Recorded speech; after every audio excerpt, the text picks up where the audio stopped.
उनने कड़ी रख दी, कड़ी रख दी, कड़ी के पीछे चावल रख दिए, चावल के पीछे मिष्ठान रखा और सब सजा दिए सामने। और सजा करके रसोई घर की किवाड़ लगा के 45 मिनट का भोग लगता है। 45 मिनट के लिए पुजारी जी चले गए।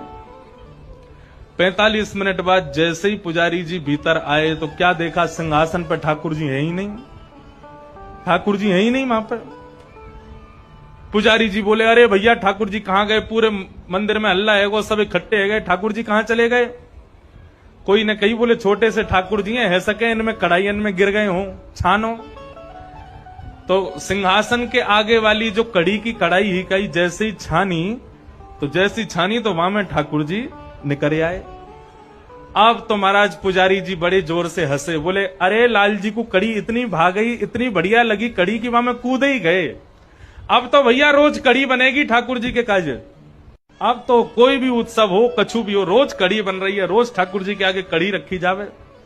10 दिन तक रोज कड़ी रखी तो 10वें दिन रात में सपने में पुजारी जी के सपने में ठाकुर जी आ गए और रोने लगे जोर जोर से।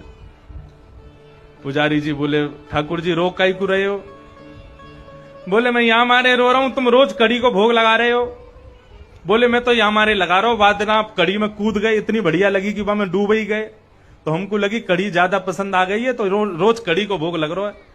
ठाकुर जी बोले, अरे मैं कड़ी में कड़ी खावे को ना कूदो, तो फिर काय को कूदे?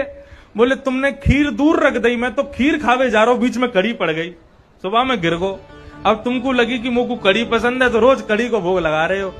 भैया मैं तो खीर खावे जा रहा हूं। फिर पुजारी जी ने क्षमा मांगी, अरे हमसे अपराध है गयो। तब से फिर ठाकुर जी को मिठाई आगे रखी जाए, वाके पीछे नमकीन सामग्री रखी जाए। बंधुओं ऐसे